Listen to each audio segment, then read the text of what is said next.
Hello my dear family members, welcome back to our channel Ratna Competitive Exams Library. This is Ratna. So ee roju video lo manamu psychology ki sambandhinchi model papers 30 bits naide chusukundamu model paper ki sambandhinchi. So practice questions ఇవి మీకు exam point of వ్యూలో చాలా ఉపయోగపడతాయి. ఇప్పుడు నేను చేస్తున్న ఏదైతే test series ఉందో, క్విక్ రివిజన్ సిరీస్ ఉందో, ఇది మీకు చాలా యూస్ఫుల్ అండి. రోజుకి ఒక 3-4 వీడియోస్ కూడా చేస్తున్నాను. సో ఫాలో అవుతూ ఉండండి. అండ్ ఫస్ట్ క్వశ్చన్ మనం చూసుకుందాం ఇంకా టైం వేస్ట్ చేయకుండా. సో ఫస్ట్ క్వశ్చన్ మనం చూసుకున్నట్లయితే, విద్యార్థికి ముందుగా వృత్తాన్ని గీయడం నేర్పించి తర్వాత చతురస్రము త్రిభుజము గీయడం నేర్పించడము ఏ వికాస నియమం అవుతుంది? ఫస్ట్ వన్ వికాసం సంచిత ప్రక్రియ, సెకండ్ వన్ వికాసం క్రమానుగతమైనది, థర్డ్ వన్ సులభం నుండి కఠినానికి దారితీస్తుంది, ఫోర్త్ వన్ వికాసంలో వైయక్తిక భేదాలు ఉంటాయి. సో ఆన్సర్ని కామెంట్ చేసేయండి. కామెంట్ చేయండి అని ఎందుకు అంటున్నా అంటే, ఇప్పుడు మీరు రాస్తున్నవి ఆన్లైన్ ఎగ్జామ్స్ కాబట్టి ఇలా మీరు ప్రాక్టీస్ చేస్తే డెఫినెట్లీ ఆన్లైన్ ఎగ్జామ్ పైకిన మీకు ఒక అవగాహన వస్తుంది. అండ్ క్వశ్చన్ చూసినగానే మనం ఎంత చదివినా కూడా ప్రజెంట్ చేయడం అనేది చాలా ఇంపార్టెంట్. ఇలా మీరు ఎప్పుడైతే ప్రాక్టీస్ చేస్తారో ప్రజెంటేషన్ కూడా మీకు చాలా బాగుంటుంది. ఓకే, ప్రయత్నం అయితే చేయండి. So second one is the right answer. వికాసం క్రమానుగతమైనది. విద్యార్థి ముందుగా వృత్తాన్ని గీయడం నేర్పించి తర్వాత చతురస్రము తర్వాత త్రిభుజము ఇలా ఒకదాని తర్వాత ఒకటి నేర్పించడం అనేది ఒక క్రమానుగతమైనది, ఒక క్రమ పద్ధతిని పాటిస్తుంది వికాసం అని తెలియజేసేటువంటి ఒక నియమము. నెక్స్ట్ క్వశ్చన్, క్రింది వాటిలో అన్ని మతాల సారం ఒకటే అని నమ్మిన వ్యక్తి ఏ నైతిక స్థాయికి చెందుతాడు? ఫస్ట్ వన్ సాంప్రదాయ నైతిక స్థాయి, సెకండ్ వన్ నియత సాంప్రదాయ స్థాయి, థర్డ్ వన్ ఉత్తర సాంప్రదాయ స్థాయి, ఫోర్త్ వన్ పూర్వ సాంప్రదాయ స్థాయి. సో సరైన సమాధానం కామెంట్ చేసేయండి.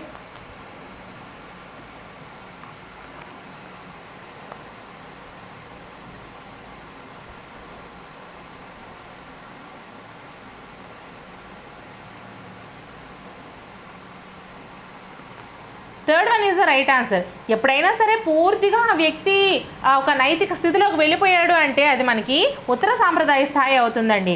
అన్ని మతాల సారం ఒకటే అని నమ్మిన వ్యక్తి మనకి ఉత్తర సాంప్రదాయ స్థాయికి చెందినటువంటి వాడు అవుతాడు. ఎందుకంటే అక్కడికి వెళ్ళేసరికి, ఆ స్థాయికి వెళ్ళేసరికి తనకి అన్నీ కూడా పూర్తిగా తెలిసి ఉంటాయి. నెక్స్ట్ క్వశ్చన్, క్రింది వాటిలో అశాబ్దిక పరీక్షలో వీరికి ఉపయోగం? ఫస్ట్ వన్ అక్షరాస్యులకు మాత్రమే, సెకండ్ వన్ నిరక్షరాస్యులకు మాత్రమే, థర్డ్ వన్ అక్షరాస్యులకు మరియు నిరక్షరాస్యులకు, ఫోర్త్ వన్ మంద అభ్యాసకులకు. సో సరైన సమాధానాన్ని కామెంట్ చేసేయండి.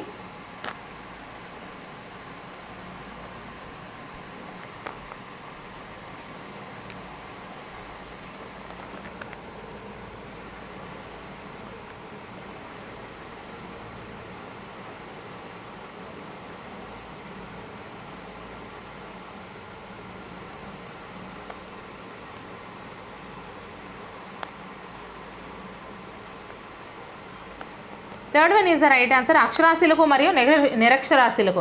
అశాబ్దిక పరీక్షలు అనేవి వేరికి ఉపయోగపడతాయి అంటే అక్షరాస్యులకు ఉపయోగపడతాయి, నిరక్షరాస్యులకు కూడా ఉపయోగపడతాయి. అశాబ్దిక పరీక్షలు అనేవి అక్షరాస్యులకు నిరక్షరాస్యులకు ఇద్దరికీ కూడా ఉపయోగపడేటువంటి పరీక్షలు అశాబ్దిక పరీక్షలు అవుతాయి. నెక్స్ట్ క్వశ్చన్, క్రింది వాటిలో అంతర వ్యక్తిగత భేదాన్ని సూచించింది ఏది? ఫస్ట్ వన్ రాము డ్యాన్స్ చేస్తాడు కానీ పాటలు పాడలేడు, సెకండ్ వన్ చదువులో రాము ఎప్పుడూ మొదటి ర్యాంకే, థర్డ్ వన్ రాము క్రికెట్తో పాటు కబడ్డీ కూడా ఆడతాడు, ఫోర్త్ వన్ రాము కబడ్డీ కంటే ఎక్కువ ప్రతిభ క్రికెట్లో చూపుతాడు. సో సరైన సమాధానాన్ని కామెంట్ చేసేయండి.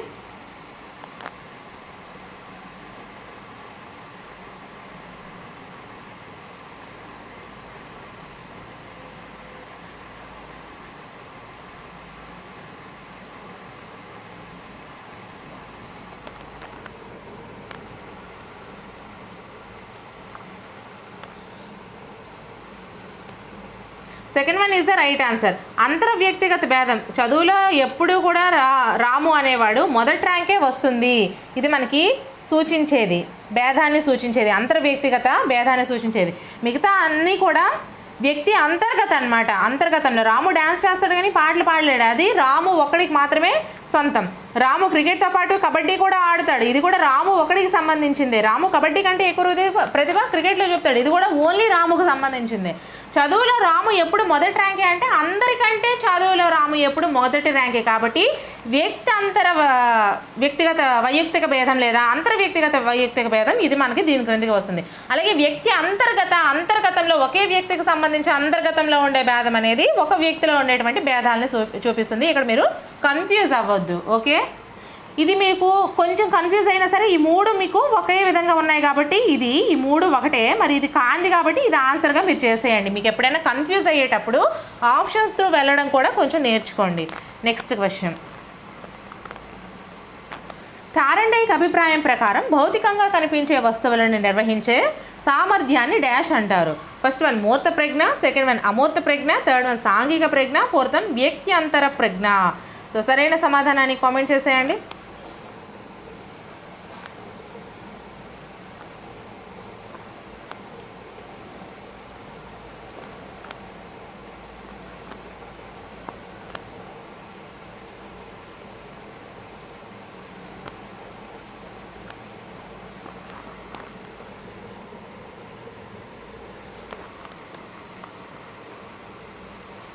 Second one is the right answer. Thorndike అభిప్రాయం ప్రకారం భౌతికంగా కనిపించే వస్తువులను నిర్వహించగలిగే సామర్థ్యాన్ని అమూర్త ప్రజ్ఞ అంటారు. ఓకేనా. నెక్స్ట్ క్వశ్చన్, కార్యసాధక నిబంధన సిద్ధాంతం థారండైక్ ప్రతిపాదించిన ఏ సూత్రంపై ఆధారపడి ఉంటుంది? ఫస్ట్ వన్ సంసిద్ధత నియమము, సెకండ్ వన్ ఫలిత సూత్రము, థర్డ్ వన్ అభ్యాస నియమము, ఫోర్త్ వన్ పైవన్నీ. సో సరైన సమాధానాన్ని కామెంట్ చేసేయండి.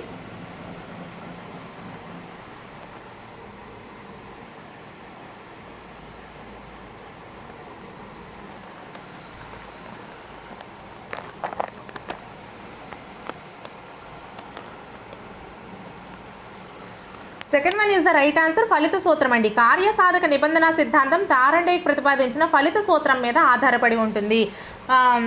థారండైక్ ప్రతిపాదించిన ఏ సూత్రం మీద కార్యసాధక నిబంధన సిద్ధాంతం ఆధారపడి ఉంటుందంటే ఫలిత సూత్రం. థారండైక్ ప్రతిపాదించిన ఫలిత సూత్రంపై ఆధారపడినటువంటి నిబంధన సిద్ధాంతం ఏది అంటే కార్యసాధక నిబంధన సిద్ధాంతం.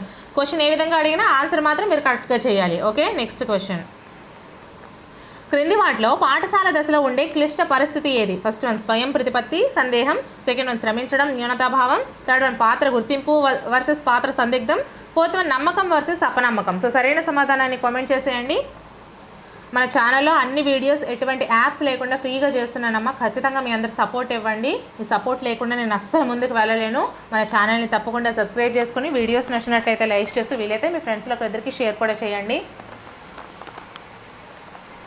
ఎన్ని నెగిటివిటీస్ నేను భరించినా కూడా మీ వరకు నేను రానియట్లేదు. నా పని నేను మీకోసం చేసుకుంటూనే వెళ్తున్నాను. Second one is the right answer, శ్రమించడం న్యూనతాభావం. నన్ను మీరు ఒక అమ్మలా గుర్తించగలిగిన రోజున నా యొక్క మనసులో ఉండేటువంటి ఈ మంచి పని అనేది మీకు అర్థమవుతుంది. సో క్రింది వాటిలో పాఠశాల దశలో ఉండే క్లిష్ట పరిస్థితి ఏది అంటే శ్రమించడము న్యూనతాభావం అండి. ఓకేనా. నెక్స్ట్ క్వశ్చన్, క్రింది వాటిలో సమాచార ప్రసారంలో లోపం కలగడం ఈ రకమైన సమస్య? ఫస్ట్ వన్ కుంఠనం, second one autism, third one తన్యత, ఫోర్త్ వన్ వ్యాకులత. సో సరైన సమాధానం కామెంట్ చేసేయండి.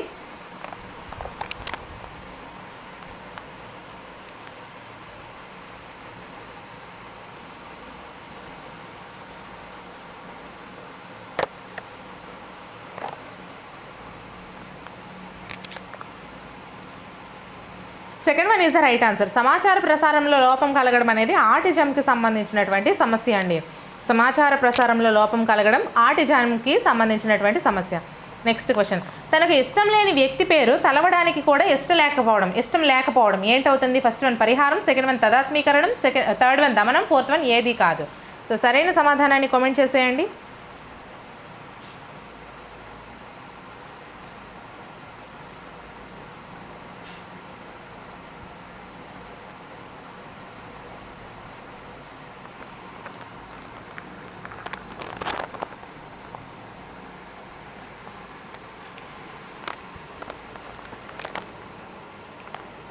Third one is the right answer, దమనం. తనకి ఇష్టం లేని వ్యక్తి పేరు తలవడానికి కూడా ఇష్టపడలేకపోవడం ఏమవుతుందమ్మా? దమనం అవుతుంది. ఓకేనా. నెక్స్ట్ క్వశ్చన్, అంటే బలవంతంగా మర్చిపోవడం. నెక్స్ట్ క్వశ్చన్, చదువుకోవడానికి సిద్ధపడడం అనేది ఈ దశకు సంబంధించిన వికాస ప్రకార్యం. ఫస్ట్ వన్ పూర్వ బాల్య దశ, సెకండ్ వన్ శైశవ దశ, థర్డ్ వన్ ఉత్తర బాల్య దశ, ఫోర్త్ వన్ కౌమార దశ. సో సరైన సమాధానం కామెంట్ చేసేయండి.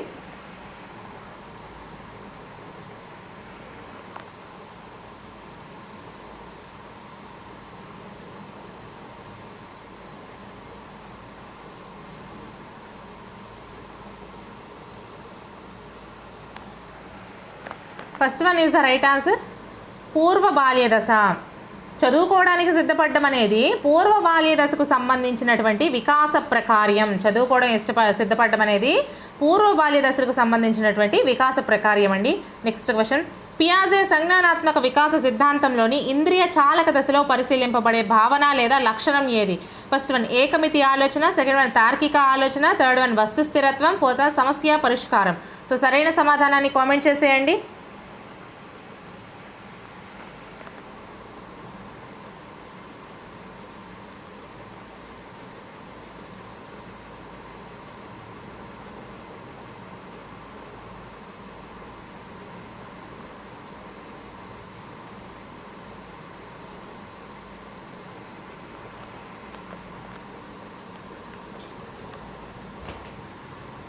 First one is the right answer, ఏకమితి ఆలోచన.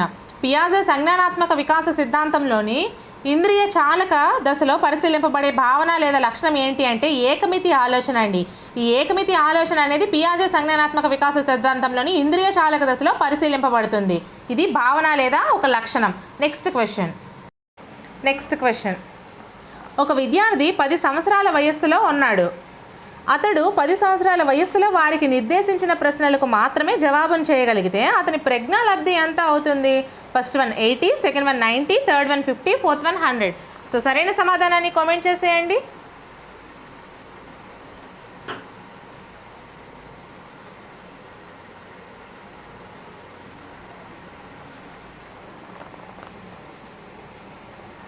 Fourth one is the right answer, 100 అండి. ఒక విద్యార్థి 10 సంవత్సరాల వయస్సులో ఉన్నాడు. అతడు 10 సంవత్సరాల వయస్సులో వారికి నిర్దేశించిన ప్రశ్నలకు మాత్రమే జవాబు చేయగలిగితే అతని ప్రజ్ఞాలబ్ధి 100 అవుతుందండి. ఓకేనా? అతని ప్రజ్ఞాలబ్ధి ఎంత అవుతుంది? 100 అవుతుంది.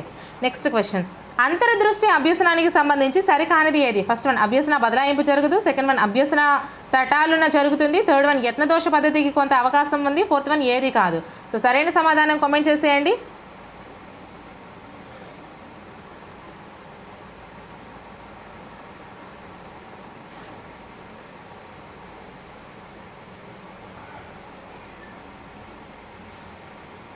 ఇక్కడ 12వ క్వశ్చన్కి సూత్రం చూసుకోండి. మానసిక వయస్సు బై శారీరక వయస్సు ఇంటూ 100 అండి. ప్రజ్ఞాలబ్ధి వచ్చేసరికి సూత్రము మానసిక వయస్సు బై శారీరక వయస్సు ఇంటూ 100. ఇక్కడ 10 ఇచ్చాడు కాబట్టి మానసిక వయస్సు 10 ఉంది, శారీరక వయస్సు కూడా 10 ఉంది కాబట్టి 100 వచ్చిందనమాట. ఓకేనా? అర్థమైందా ఇది ఎలా వచ్చిందనేది?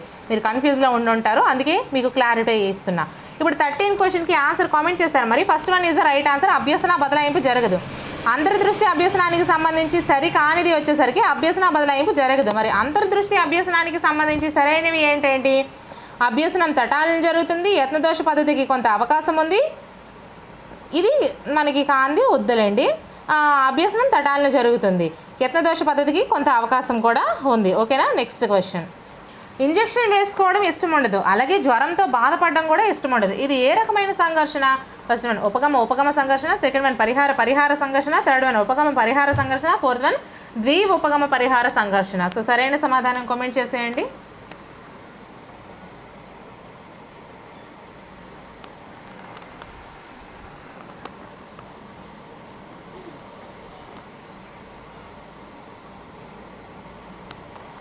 Second one is the right answer, పరిహార సంఘర్షణ అవుతుంది. ఒక విద్యార్థికి ఇంజెక్షన్ వేసుకోవడం ఇష్టం లేదు, అలాగే జ్వరంతో బాధపడడం కూడా వాడికి ఇష్టం లేదు, ఈ రెండు కూడా వాడికి ఇష్టం లేదు కాబట్టి పరిహార సంఘర్షణ అవుతుంది ఆన్సర్ అనేది. Second one is the right answer. Next question, క్రింది వాటిలో ఆకృతి క్షేత్ర సంబంధం అనేది దీనికి సంబంధించింది? ఫస్ట్ వన్ అవధానం, సెకండ్ వన్ ప్రత్యక్షం, థర్డ్ వన్ పునర్బలనం, ఫోర్త్ వన్ నిబంధనం. సో సరైన సమాధానాన్ని కామెంట్ చేసేయండి. అండ్ అలాగే పీడిఎఫ్స్ అయినా కూడా అకాడమీ టెక్స్ట్ బుక్స్ పీడిఎఫ్స్ అయినా, మెటీరియల్ పీడిఎఫ్స్ అయినా, బిడ్ బ్యాంక్స్ పీడిఎఫ్స్ అయినా మన టెలిగ్రామ్ ఛానల్లో, వాట్సాప్ ఛానల్లో అవైలబుల్గా ఉంటాయి. వీడియో డిస్క్రిప్షన్లో లింక్స్ ప్రొవైడ్ చేస్తాను, అవి జాయిన్ అయిపోండి, పీడిఎఫ్స్ చక్కగా చూసుకోండి. ఓకే?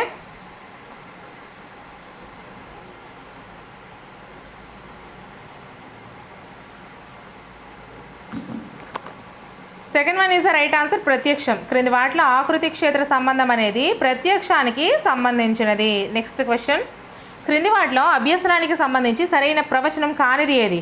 ఫస్ట్ వన్ అనుభవ ఫలితం, సెకండ్ వన్ అభ్యసించపోవడం కూడా అభ్యసనమే, థర్డ్ వన్ ప్రవర్తన అధ్యయనం అభ్యసనం, ఫోర్త్ వన్ ప్రవర్తన మార్పుకు దోహదకారి. సో సరైన సమాధానాన్ని కామెంట్ చేసేయండి.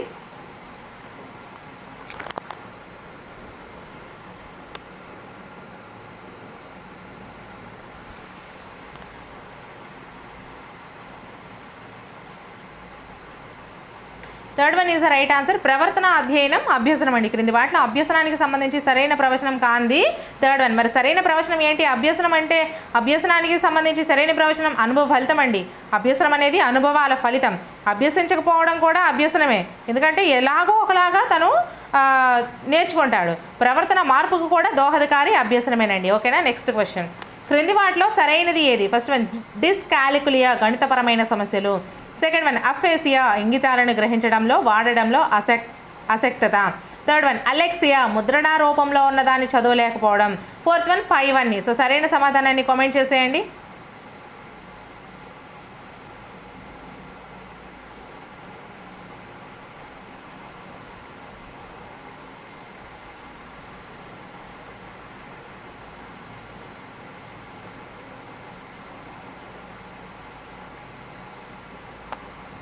Fourth one is the right answer. పైవన్నీ సరైనది. డిస్కాలికులియా అంటే గణితపరమైన సమస్యలు అండి. గణితపరమైన సమస్యలన్నీ కూడా డిస్కాలికులియా సంబంధించింది. అఫేసియా అంటే ఏంటి? ఇంగితాలను గ్రహించడంలో అలాగే వాడడంలో అసక్తత. అఫేసియా అంటే ఇంగితాలను గ్రహించడంలో అలాగే వాడడంలో అసక్తత చూపించడం అఫేసియా క్రిందికి వస్తుంది. నెక్స్ట్ అలెక్సియా అంటే ముద్రణా రూపంలో ఉన్న దాన్ని చదువులేకపోవడం. ముద్రణా రూపంలో ఏదైతే ఉందో దాన్ని చదువులేకపోవడం అలెక్సియా క్రిందికి వస్తుంది. ఓకేనా. Next question. ఎరిక్సన్ ప్రకారము చొరవ వర్సెస్ అపరాధం అనే మనోసాంఘిక క్లిష్ట పరిస్థితి ఈ వయస్సు పిల్లల్లో ఉంటుంది. ఫస్ట్ వన్ ఒక సంవత్సరం లేదా 1.5 నుండి 3 సంవత్సరాలు. రెండవది 6 నుండి 12 సంవత్సరాలు. థర్డ్ వన్ 3 నుంచి 6 సంవత్సరాలు. ఫోర్త్ వన్ 12 నుంచి 20 సంవత్సరాలు. సో ఏంటి ఆన్సర్? కామెంట్ చేసేయండి.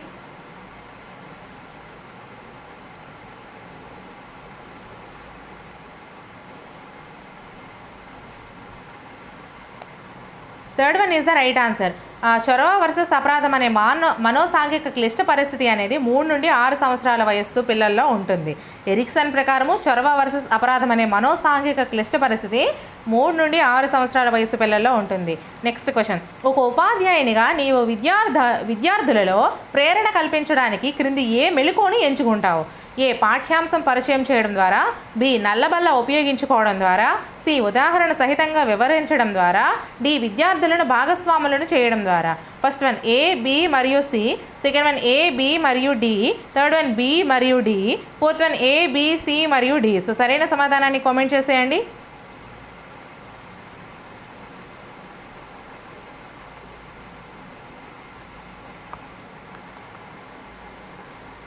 Fourth one is the right answer. A, B, C మరియు డి. ఇక్కడ ఒక ఉపాధ్యాయునిగా నీవు విద్యార్థుల్లో ప్రేరణ కల్పించడానికి ఏ మెళుకువను ఎంచుకుంటావు? పాఠ్యాంశాన్ని పరిచయం చేయడం ద్వారా, అలాగే నల్లబల్లను ఉపయోగించుకోవడం ద్వారా, ఉదాహరణ సహితంగా వివరించడం ద్వారా, విద్యార్థులను భాగస్వాములను చేయడం ద్వారా. ఈ 4ంటిని కూడా ఉపయోగించి నీవు విద్యార్థుల్లో ప్రేరణను కల్పిస్తూ ఉంటావు. ఓకేనా. Next question. ఆర్టీఈ యాక్ట్ 2009 ప్రకారము రాష్ట్ర ప్రభుత్వ నియమావళి ప్రకారము 1 నుండి 5వ తరగతిలోపు ఉన్న బాలలకు పాఠశాల వారి ఆవాస ప్రాంతానికి ఏ పరిధిలో ఉండాలి? First one 1 kilometre. Second one 2 కిలోమీటర్లు. థర్డ్ వన్ 3 కిలోమీటర్లు. ఫోర్త్ వన్ 5 కిలోమీటర్లు. సో సరైన సమాధానాన్ని కామెంట్ చేసేయండి.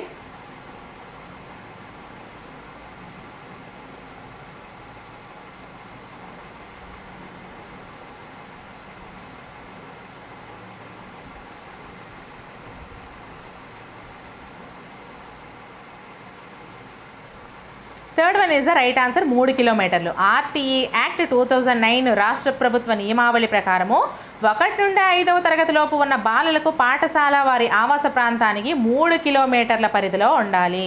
ఎన్ని కిలోమీటర్లు అండి? 3 కిలోమీటర్ల పరిధిలో ఉండాలి. Next question. బహుళార్థ ప్రయోజనకారి అని దేన్ని అంటారు? First one television. Second one radio. Third one projector. Fourth one computer. So సరైన సమాధానాన్ని కామెంట్ చేసేయండి మరి.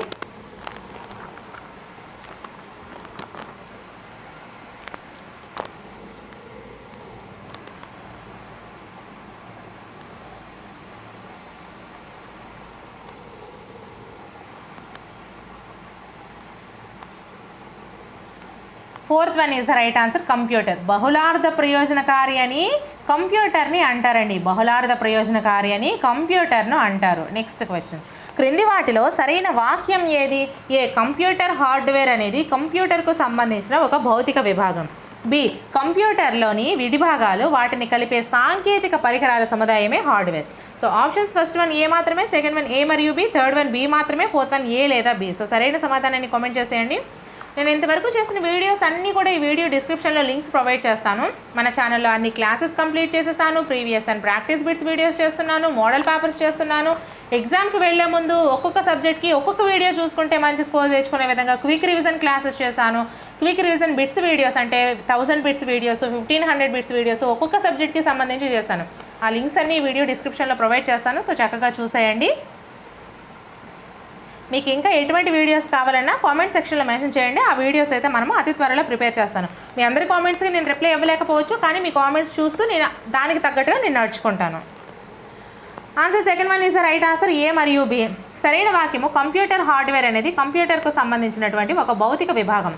కంప్యూటర్ హార్డ్వేర్ అనేది కంప్యూటర్కు సంబంధించినటువంటి ఒక భౌతిక విభాగం అండి. అలాగే ఒక కంప్యూటర్లోని విడిభాగాలు వాటిని కలిపే సాంకేతిక పరికరాల సముదాయమే హార్డ్వేర్. ఒక కంప్యూటర్లోని విడిభాగాలు వాటిని కలిపే సాంకేతిక పరికరాల సముదాయమే హార్డ్వేర్ అండి, ఏ మరియు బి. ఓకేనా? So next question. Graphics, text, sound, video మరియు యానిమేషన్ల కలయికతో కూడిన సమాచారాన్ని డాష్ అంటారు. First one multi program, second one multimedia, third one multi process, fourth one multi facing. So సరైన సమాధానాన్ని కామెంట్ చేసేయండి.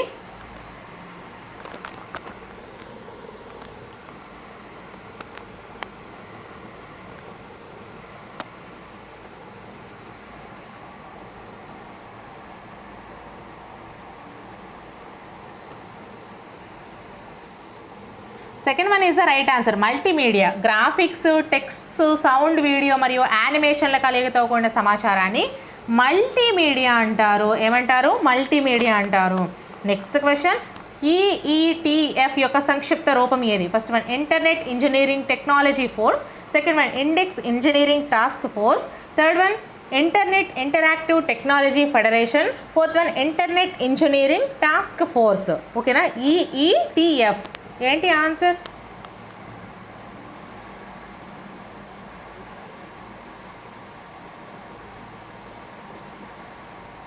So answer fourth one is the right answer internet engineering task force అండి. ఇంటర్నెట్ ఇంజనీరింగ్ టాస్క్ ఫోర్స్నే ఈఈటిఎఫ్ అని అంటారు. Next question. Portfolio మదింపు గురించి సరైనది ఏది? ఏ విద్యార్థులే పోర్ట్ఫోలియోలను రూపొందిస్తారు కనుక వారు నేర్చుకున్న విషయాలను వారు తెలుసుకోగలుగుతారు. బి ఫలితంగా అభ్యసనంలోని లోటుపాట్లు తొలగించుకోబడతాయి. ఫస్ట్ వన్ ఏ మాత్రమే, second one A B, third one B మాత్రమే, ఫోర్త్ వన్ ఏది కాదు. సో సరైన సమాధానం కామెంట్ చేసేయండి.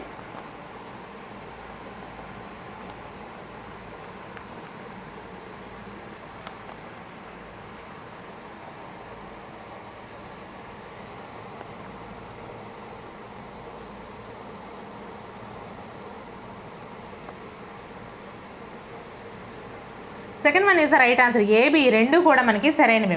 విద్యార్థులే పోర్ట్ఫోలియోలను రూపొందిస్తారు కనుక వారు నేర్చుకున్న విషయాలు వారు తెలుసుకోగలుగుతారు. విద్యార్థులే పోర్ట్ఫోలియోలను రూపొందిస్తారు కనుక వారు నేర్చుకున్న విషయాలను వారు తెలుసుకోగలుగుతారు. ఫలితంగా అభ్యసనంలోని లోటుపాట్లు కూడా తొలగించుకోబడతాయి. ఫలితంగా ఏమవుతాయండి? అభ్యసనంలోని లోటుపాట్లు కూడా తొలగించుకోబడతాయి. Next question. క్రింది వాటిలో సరైన వాటిని గుర్తించము. A LCD liquid crystal display, B DLP digital light processing, C DVD digital versatile disc, DCD compact disc. So options first one A మరియు C, second one A, B మరియు సి, థర్డ్ వన్ సి మాత్రమే, fourth one A, B, C మరియు D. So సరైన సమాధానం comment చేసేయండి.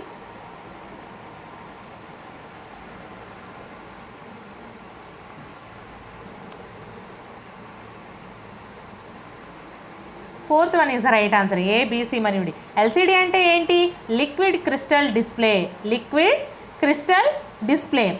DLP అంటే ఏంటి? Digital light processing అండి. DLP అంటే డిజిటల్ లైట్ ప్రాసెసింగ్. DVD అంటే ఏంటి? Digital versatile disc. Digital versatile disc. అలాగే CD అంటే కాంపాక్ట్ డిస్క్ అండి. CD అంటే కాంపాక్ట్ డిస్క్. Next question. ఎడ్యూసాట్ను ఈ రంగానికి ప్రత్యేక ఉపగ్రహ సేవలు కల్పించడానికి ఉద్దేశించబడింది. ఫస్ట్ వన్ విద్యారంగము, సెకండ్ వన్ వ్యవసాయ రంగము, థర్డ్ వన్ వైజ్ఞానిక రంగము, ఫోర్త్ వన్ సమాచార సాంకేతికత. సో సరైన సమాధానాన్ని కామెంట్ చేసేయండి.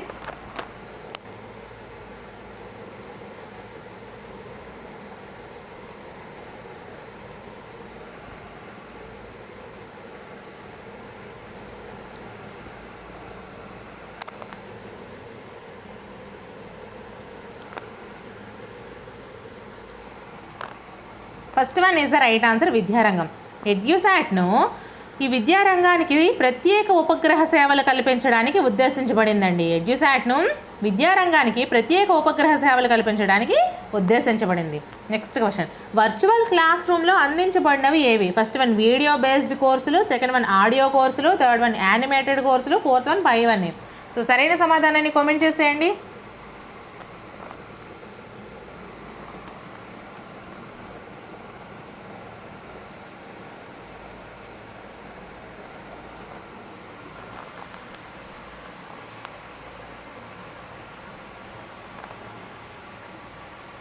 Fourth one is the right answer, పైవన్నీ. వర్చువల్ క్లాస్ రూమ్లో అందించబడినవి వీడియో బేస్డ్ కోర్సులు, ఆడియో కోర్సులు, యానిమేటెడ్ కోర్సులు అన్నీ కూడా పైవన్నీ కూడా వర్చువల్ క్లాస్ రూమ్లో అందించబడతాయి. నెక్స్ట్ క్వశ్చన్, క్రింది వాటిలో ఏ రకమైన విషయాన్ని షేర్ చేసినట్లయితే ఇంటర్నెట్కు సంబంధించి నేరంగా పరిగణించబడుతుంది? ఫస్ట్ వన్ ఏ వ్యక్తికైనా కించపరచుట, సెకండ్ వన్ వ్యక్తిని హింసించుట, థర్డ్ వన్ అసాంఘిక విషయాలు, ఫోర్త్ వన్ పైవన్నీ. సో సరైన సమాధానం కామెంట్ చేసేయండి.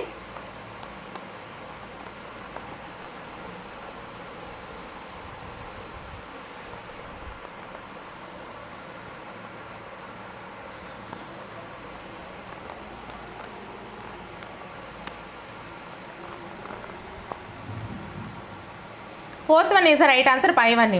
క్రింది వాటిలో ఏ రకమైన విషయాన్ని షేర్ చేసినట్లయితే ఇంటర్నెట్కు సంబంధించి నేరంగా పరిగణించబడుతుంది అంటే పైవన్నీ అండి. అంటే ఏ వ్యక్తినైనా కించపరచుట, వ్యక్తిని హింసించుట, అసాంఘిక విషయాలు ఇవన్నీ కూడా షేర్ చేస్తే మనకి ఇంటర్నెట్కి సంబంధించి నేరంగా పరిగణించబడుతుంది.